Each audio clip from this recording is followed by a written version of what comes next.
Hello, I'm Fas Scriptor, and I'm here to talk to you about how to dodge lobbies. Dodging lobbies means leaving the lobby before you get into an actual game. You want to do this sometimes in order to avoid losses that are completely preventable if you just took a few basic precautions. When you dodge, you're going to increase your MMR by preventing yourself from getting that loss, and you're going to save yourself from losing games that you really have no reason to lose. So first we're going to talk about the difference between MMR and LP, and we're going to explain what those terms mean. MMR, matchmaking rating, is a number that Riot uses to determine your skill and when matchmaking, the skill of your opponents. For the matchmaker, a fair match can be loosely defined as a match in which each team has a 50% plus or minus 1% chance of winning. The longer you're waiting for a game, the matchmaking system may be searching slightly further and further out of field from your current MMR. A silver player pushing for gold should expect to see higher tier players in their games. It means you're winning more than you're losing, and it means the matchmaker is starting to suspect that you're worthy of a higher placement. If you're on a big winning streak, you may even start to see opponents several divisions above you. Your opponent is losing a lot, and the matchmaker is placing them against lower ranked opponents to find them an appropriate spot on the ladder. That's why you might see someone, let's say gold in one of your silver games, right?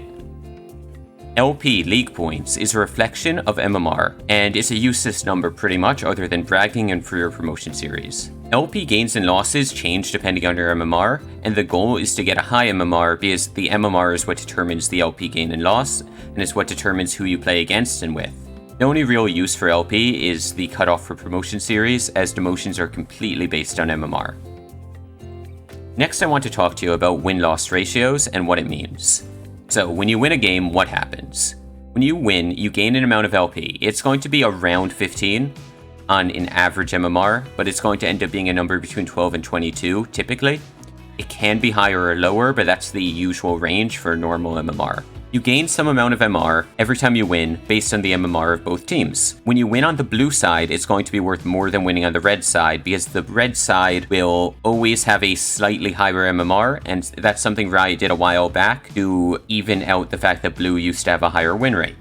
Perfecting a promo series, either 2-0 or 3-0, helps MMR a lot because there's no LP gains in these wins. It's not that they don't help you, it's that those gains go straight to your MMR instead of increasing your LP, the display rating. It also helps you a lot when you get to a promo series and you only get like +1 going to that promo series, +10 even. The reason that's really good for you is because it's increasing your MMR by the number it didn't increase your LP, so to say. So what happens when you lose a game? Well, you lose some amount of LP. Usually that ends up being between 12 and 20 LP that you lose. It's a tiny bit of a narrower band than the wins. This loss of MMR is based on the opponents and allies, so you can't really know exactly how much, but you can sort of guess once you see the teams and you're loading into the game. You do lose more on red side than blue side, and that's because the red side will usually have the higher MMR. If at 0 LP, you're going to lose a lot of MMR, but you're not going to lose LP, assuming you don't demote. And again, losing at 0 LP, it's just the worst thing you can do. You really want to try to avoid that anytime you can. So the win-loss ratio is what we want to really focus on and what we're talking about. The goal is obviously winning more than you lose. So even if you only have a 52 or 53% win rate, as long as you're playing a lot of games, you're going to climb. But if you don't have a lot of time and you don't have the ability to play that many games, you're going to need to increase your win rate in order to climb at the rate that you want to climb. If you only play 1 game a day, you're only going to have somewhere between 50 and 60 games in a 2-month period. So at a 55% win rate even, you're only going to go up by around 50 LP in that time frame. That's almost nothing. It's half of a division. But if you have 3 to 5 games a day to play, and you keep that same win rate, you're going to get around 20 net wins, which is 3 divisions. So you could go all the way from Gold 3 to Plat 1 on that exact same amount of time, but playing 3 to 5 games a day. You either need to climb your win rate in order to climb faster, or you need to increase the number of games you play, and you can climb in the same time frame then. Dodging. What is it, and why do you want to dodge a lobby?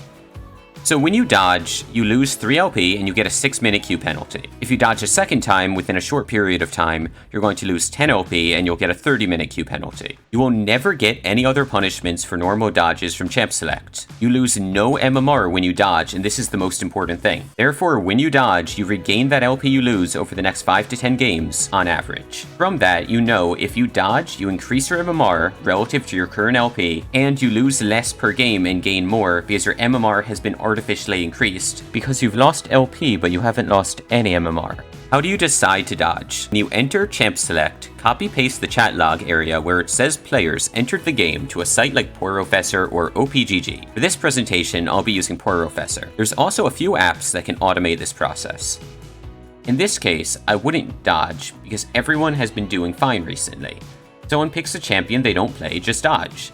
You can also see helpful reminders about how people have been doing recently under these champion pools. Porofessor auto-loads this information about the players, and you can see some really useful information from them. You can see things like the average deaths they've had recently, how much they've won recently. You can see things like they aren't wording as much as they normally would, or if they have bad vision control, if they're on a cold streak or a hot streak, or if they're even really good at a particular champion. If you do decide to play out the game, there's still more information you're able to see. So when the game is loading in, you'll be able to see things like the amount of CS people get, the average performance they have on different champions, their win rates recently, and how they are at different aspects of the game. This lets you know what to focus for which players. In this case, I can see that Vladimir has pretty bad vision control, so I know, hey, maybe they're not going to ward, so maybe they're vulnerable to rotations. So if I, as the mid laner, see that, I know, okay, maybe I need to set up vision control for my top laner so that they don't randomly die.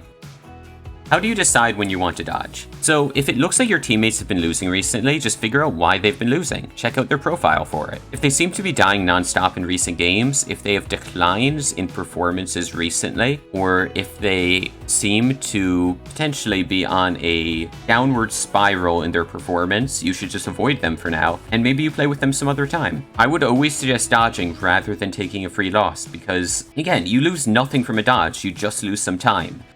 As a simple reminder, just Control-C your lobby chat, Control-V your lobby chat into Porofessor or OPGG, and then determine if you want to dodge and save that MMR for later if you do. So the next thing is to talk about tilt. How do you identify it, what is it, and what do you do about it? So first, what is tilt? Tilt is when someone has been performing badly recently, whether it is yourself or someone else.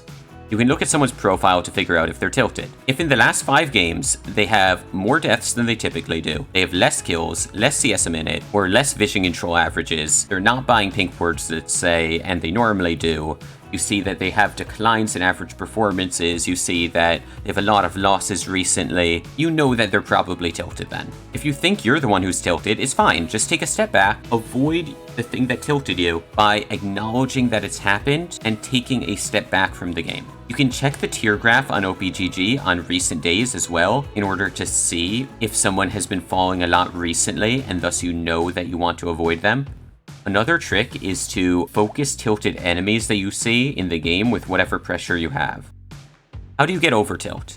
The best methods I've found are distracting yourself and understanding what caused the tilt. Review the game and figure out why you lost and what made you upset. Find your mistakes, even if you have to talk to someone else to do it. Take a step back from the game, play something else for 5 or 10 minutes, do some basic exercises, get out a set of push-ups, watch some show that you like. They have reaction time game even, like Mobilytics Proving Ground, Human Benchmark, OSU, or Aim 400 kg. All of them are great options and they can help you really improve at the game. If you see a periodic decay in performance for a player, even if it's only one game that they actually lost, you should probably avoid that player because you know that they're upset from needing to play so carefully to win their previous games. This could actually be something that happened to you as well. If you had to work really hard to win a game, like really hard, and then you just barely missed carrying and you had to 1v5 if you wanted to carry that game, you're going to be tilted going into the next one. You just don't play right now. Take that 5 minute, that 10 minute, do something else for a bit, and then come back to the game. The main thing you have to do is understand the problem, distract yourself from the problem, and then come back. Start up your climb again when you're feeling better, and I promise you it will just go way better for you.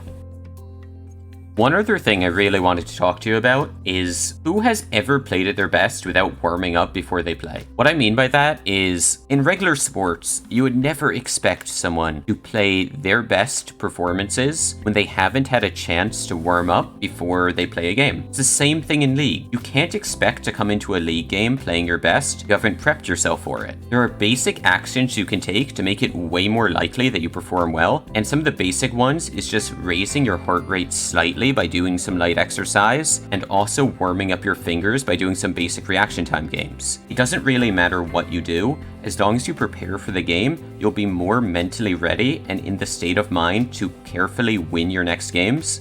That will help you improve your win rate drastically. Thank you so much for watching, and take care.